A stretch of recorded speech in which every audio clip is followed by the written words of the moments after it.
On June 8, Google committed 3 million AI chips to Intel. At first glance, that makes very little sense. Intel's advanced packaging yield still sits below TSMC's. Nvidia isn't moving its flagship GPUs there, and Google's TPU program is one of the most technically demanding silicon operations on Earth. And yet, Google signed a production contract locked through 2028. Why?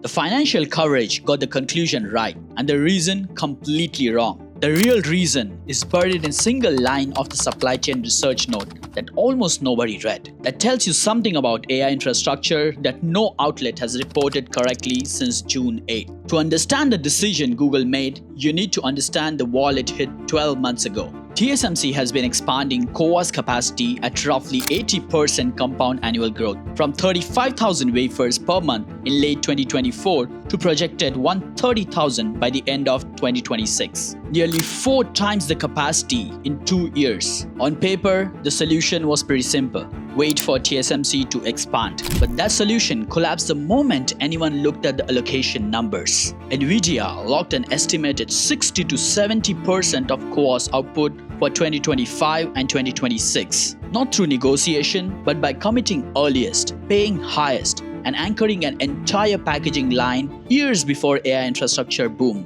Broadcom and AMD absorbed most of what remained. Between the three of them, roughly 86% of global CoWoS output was already spoken for, before Google, Meta, or Amazon had placed a single order for their custom silicon programs. Google's infrastructure team ran a model for their 2026 TPU production plan. The number that came back was the same every time. Not enough. I spent nearly a decade inside semiconductor industry, from fabs to the labs of leading AI chip company. And here is what nobody reported what happened next. In December 2025, Google quietly cuts its 2026 TPU production target by 1 million units. That number literally no one spoke of. But here's what the TPU production cut actually meant. The data centers had already been planned. The capacity contracts had already been signed. The budgets were already approved. So Google canceled those chips not because demand disappeared, but literally there was no advanced chip packaging slot to build them in.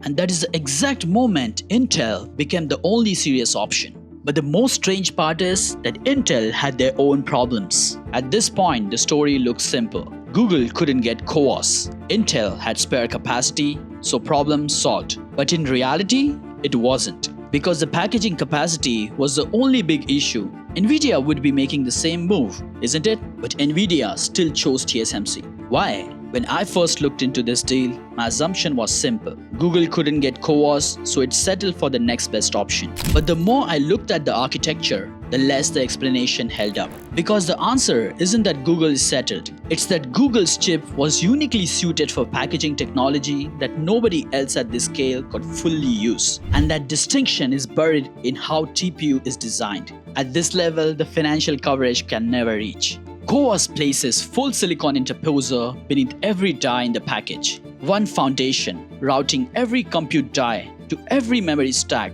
to every I/O path simultaneously at full bandwidth. Think of it as paving the entire city with one interconnected highway, because the traffic can come from anywhere at any moment. Intel's EMIB places small silicon bridges, each few millimeters, only at the specific die-to-die interfaces that need high bandwidth connections. Bridges go exactly where Intel places them and nowhere else. For Nvidia's latest H200 GPU, that's a serious constraint.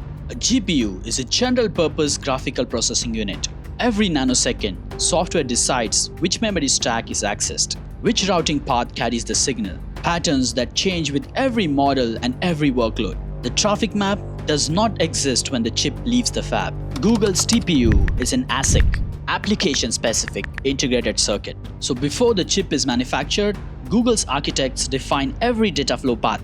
They know exactly which die communicates with which memory interface, at what bandwidth, through which route. The complete traffic map is drawn at the chip tape-out, when chip goes from design house to the foundry. One chip runs on every known map. The other wakes up every morning to a different city. That difference sounds subtle, but it is the entire reason this Google-Intel deal exists. When you have pre-drawn every route, EMIB bridges go exactly where your architecture needs them. When your routes are determined at the runtime by software that changes with every workload, a bridge placed at the design time is a bet. And at $30,000 to $40,000 per fabricated die, losing that bet doesn't cut your margins, it eliminates your supply. And here is the part most coverage miss entirely about the deal Google actually signed. There is one number hanging over this entire story: 8%. Intel's advanced packaging yields are estimated around 90%. TSMC's are estimated around 98%. That may sound like a small gap, but in reality, it's one of the most hardest gaps in semiconductor manufacturing to close. Because getting the yield from 0 to 90 means solving the known problems. Getting from 90 to 98 means finding the problems you don't even know exist yet. These 8% are highly relevant. Say you build 100,000 AI accelerators. At TSMC's yield, 2,000 chips fail the packaging test. But at Intel's yield, 10,000. A chip that costs 30,000 to fabricate, bonded to memory stacks worth another 8,000, assembled over 3 days under cleanroom conditions, becomes useless when the bridge fails. That does not just affect yield statistic, that affects an entire AI cluster that never ships. If this kind of engineering first analysis is what you're here for, subscribe to AI Chip Insider. Let's dive deeper into the yield. Yield curves in advanced packaging are non-linear.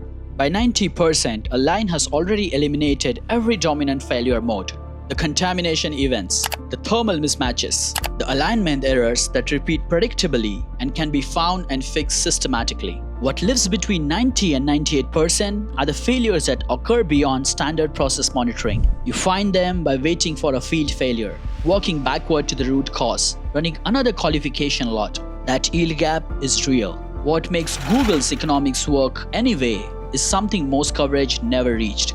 Silicon wafers are circular. CoWoS interposers are the large rectangles. When you cut large rectangles from a circle, the curved edges waste silicon. Not from defects, not from yield failures, but from pure geometry.